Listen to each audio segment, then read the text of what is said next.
Hey everybody, welcome to Mental Conditioning Monday. Here we go. I'm actually very excited this week. I'm excited as I am every week, but sometimes I have a little bit of extra juice inside of me because, I was actually laid up for quite a few days. I think that cold is going around, and it did get me. So I was in bed for 2 or 3 days. But the beautiful thing about that is that I got an opportunity to actually just kind of you really go into that mental conditioning gym because there's not much physical work you can do when you laid up and you in between coughing. Only thing you can do is just really kind of reflect and get into that mental gym. So sometimes we use negatives as a positive, and that's the case where I can definitely say I use negative as a positive. I wasn't feeling well, but at the same time mentally I can reflect and really do some mental conditioning things and catch up self-evaluations and look at the future where we're going, and that really brings just such great excitement to me. I really was thinking a lot about the family fun run that we're going to be doing in May. That really got me going. I mean, guys, I'm super excited about that. I talk so much about what I believe the mental conditioning aspect means to our society. I mean, we know obviously when I was in bed, I was watching the television is on, and everything that's going on in the news is just it's overwhelming.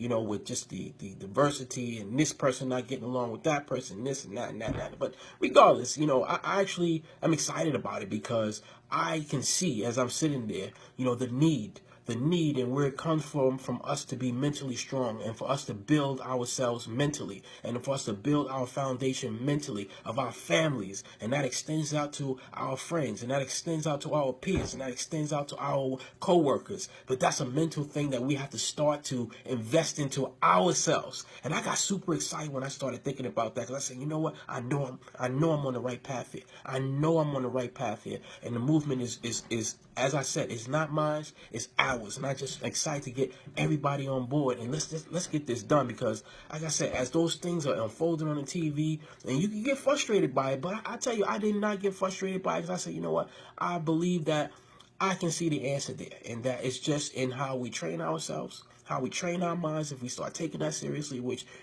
all of us that's in the movement, we are part of, that solution. So like I said, the family fun run is definitely, something that I'm very excited about. We're going to have, as I said before, the parents and the children competing against each other in that race. Again, it's not about the actual track race. It's really going to be more about the preparation that I want people to do. Coming together. So I'm announcing this early. I'm going to really start to put together the actual competitors and the actual parents and children, so I can even get you guys on there to kind of see them, so you can see, the back and forth talk and the preparations that they're making as a family and the show. What that really means. And maybe if you don't even want to get involved on the front, maybe you'll be just doing it at home, and you'll be like, you know what, that really did help me out, and then you'll really feel the bond that's created going down the line. I'll give you a sneak preview. I'm not even supposed to talk about it, but we're going to be doing something with couples. I'm bursting at the seams to be able to tell you more about that because I'm really excited about it as I keep adding different ideas to that. But that's all coming in the future, but it all relates to our mental conditioning, the mental conditioning movement, and that's going to help, deal with the things that we're dealing with in society, just building us as a whole. But let's try to get into the mental conditioning Monday message today. As I said, I had so many different things that I wanted to talk about, and I had to kind of bring it down to one. And as I said, I brought it down to one thing at the last minute.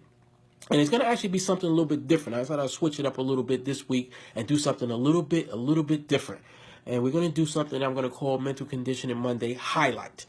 Mental Conditioning Monday Highlight, where we're going to, I want to try to, sprinkle these in there every so often. We're going to highlight a person, or we're going to kind of like highlight a situation, and I want to be able to show and illustrate how powerful that mental conditioning is, and we can recognize it. So when I hear these things, and when I see these things, and I see these individuals, and I recognize it, man, it sends me into a tailspin that I'm like, that's some powerful stuff right there, because it proves, what our minds can do. That's why I get so excited about this, guys, because when you see it, when you see what simply the way a person thinks changes the course of their life in ways that you would never know. I am experiencing that. So let me give you that. Let's get into that in the few minutes that I have left. Mental Conditioning Highlight Monday is going to be on Mike Tyson. Mike Tyson. So this actually, I got to take my time on this one because I really want this one to come out. This is actually going to be interesting because we did a post, a mental conditioning Monday message a few weeks back, in which the message was, the picture is not always pretty, and he fits this perfectly because in life, he obviously, because of the stigma that he holds and the things that he's done in his life, we're not here to judge him either way. I don't know the man. We only know what we saw on television and things like that happen. I don't know. I'm not saying he did or did. I don't know. That's not the point of what we're trying to talk about here. But I can understand. He has a stigma about it. That a lot of times when we hear somebody talk about Mike Tyson, the average person is like, oh, he's Mike Tyson? What does he know? And things of that nature because of what we believe, the picture that we are painting of him. But this is why I caution you to always keep your mind open and be able to listen to individuals. Just listen to what they're saying. I'm not telling you have to take it, but just listen, because sometimes it's a little piece that you can grab from them and install it in you, install in your mental diet, that, believe it or not, that'll be the final dot to connect certain things that may put you on a level that you're like, man, I'm up on a higher level right now. And it might be something that a person like Mike Tyson said that when it comes down to, like, I don't agree with, his lifestyle or anything like that, but he said one thing that really I took from him. So don't close your mind. So I was listening to an interview that he did. I'm a boxing fan, as everybody knows, so I do enjoy Mike Tyson as a boxer. So the interview was not a new interview. It was done maybe like in 2012 or something like that. So I happened to be watching the interview, and the interviewer was excellent, and he was asking Mike Tyson about his come up, how did he get involved in boxing? Anybody who doesn't know the story, I'm going to give it to you as briefly as I can. Mike Tyson, at the age of 12 or 13, he was a delinquent, arrested numerous times, 30 times by the age of like 12 or 13 years old, and they sent him upstate to the Catskills. And when he went up there, he met an older man by the name of Cus DAmato, who was a boxing trainer, a legendary boxing trainer up there. And for whatever the reason, I wasn't there. I'm just speculating. For whatever the reason, Cus DAmato saw Mike Tyson, and it was something that he saw in Tyson that was like, hold it, this kid right here is going to be the champion of the world. Something that he saw, from a boxing standpoint, something he saw. I guess Tyson was in the ring, I wasn't there. And so he knew the situation with Tyson. Tyson was a delinquent kid. So this is where it gets deep. He went to Mike Tyson. He asked him, you know what? Let me ask you a question, young man. Do you know what it is to be great? And now Mike Tyson is telling this story, so I just want to be clear. Mike Tyson is telling this story in this interview. And Mike says, I told him, I have no idea. Now, first of all, something like that, when I heard that, like, what? You don't know what that means to be great? And he says, I can truly tell you that I did not know what that meant. I didn't know what it means to be great. I didn't know what it means to achieve anything. That was my mentality. I didn't know what it was like. So he said, to be great is going to put you in a position where you're better than anybody else. And he told him, I believe that you will be the greatest fighter ever. You will be the greatest fighter on the planet. And Mike said, I looked at him like he was crazy. Like, I didn't really understand, first of all, what great means. And there was no way that I was going to be great at anything. That's for sure. Okay, so what Mike Tyson proceeded to say was that this man broke me down, stripped me of everything mentally. He stripped me down mentally of every single thing, naked. And he built me back up. But here was the thing. He built him back up for boxing. He built his mind for boxing, to know that you are the greatest boxer ever. And so when Mike Tyson he said, and he really trained my mind that I believe that, like, sure as this is holding a pen in my hand, I am the greatest boxer ever. It wasn't that it was something that I was just talking, lip service. And this is what I talk about with mental conditioning. It's not talking and lip service. That's the hard part about mental conditioning, is that you got to condition your mind to believe this stuff. Not just, I'm just saying, yeah, we're going to have this great movement. You got to believe that. And Cus DAmato was able to train Mike Tyson's mind while he was physically training him to also do some serious damage. But he trained his mind. The Mike said, when I used to go in that ring at that time, It just was impossible. You could not beat me. You could have hit me with a Mack truck. It was not going to matter because this man had enslaved me mentally. That if he told me to kill you, I would kill you. You'd be dead right now. No problem.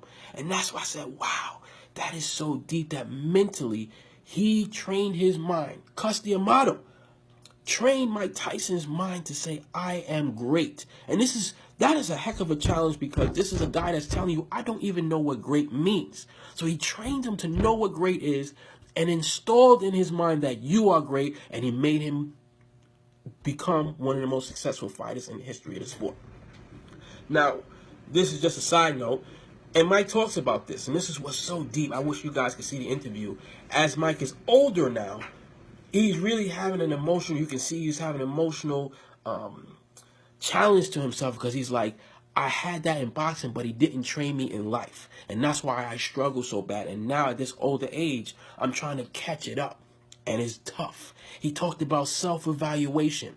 And that's what we talk about. If you get the book, Mental Conditioning Life GPS, that's what we spend a lot of time on, talking about that self-evaluation. That's what we talk about all the time right here, self-evaluation. But I'm going to show you how powerful it is and how hard it is. Because he says, when I start to do it, and this is Mike Tyson, a grown man now. At the time we did the interview, he was in his 40s.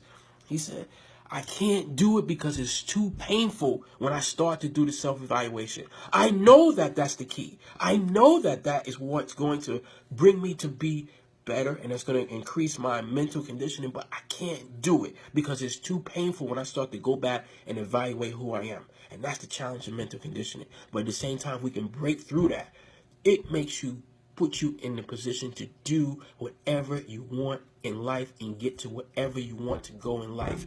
That's why I keep telling everybody. And so that was so powerful. I hope I was able to articulate that interview, and do it some service. I'm trying to figure out how to post that interview, at least that clip, because the interview is kind of long. I'm going to at least try to condense that one clip where he talks about that. And I want people to listen to it. But remember, as you're listening to it, remember the picture's not always pretty. But you have to be able to abstract what you want and get it from the message. So remember, that mental conditioning, when you do that, ladies and gentlemen, I'm telling you, it's going to get you to wherever you want to go in life. And that's not lip service. That's the thing. We want to separate lip service of somebody, yes, go win one for the gift, but we can get there. No, this is training your mind to say 1 + 1 is 2. This is a pen that I'm holding in my hand. This is a Post-it that I have right here. Those are facts. And you want to be able to say the fact is, in Mike Tyson's case, I am the greatest fighter. There's nobody that can beat me. And he really believed that. So we can do that in our lives. There's no way that we can't do that. I can give so many examples of that, even things that are not right, that people shouldn't be doing in life. But think about it. Some people train their minds to do things that are not even normal. But to them, it's normal. That's powerful. I look at that. That's why I tell you, I'm going too long, but I'm going to finish. That's why I tell you the picture's not always pretty, but you can even extract things like that from things that are negative. So remember, guys, don't ever underestimate the power of what your mind can do. And let's get on that mental conditioning. And I got so much to say. I'm going to stop it right here. I don't want to keep you guys too long. Everybody have a great week. I am fired up. I'm definitely probably going to be on here talk a little bit more about the stuff for the family fun run. And I'm going to try to keep my mouth shut about the thing we're going to be doing for the couples. So I'll see you guys later. Everybody have a great week. The weather's supposed to be, I think, a little bit decent this week, so it maybe won't be so cold. Everybody who had that cold, I'm just trying to get over with. Good luck. So I'll see you guys later. Thank you guys for listening. Thank you.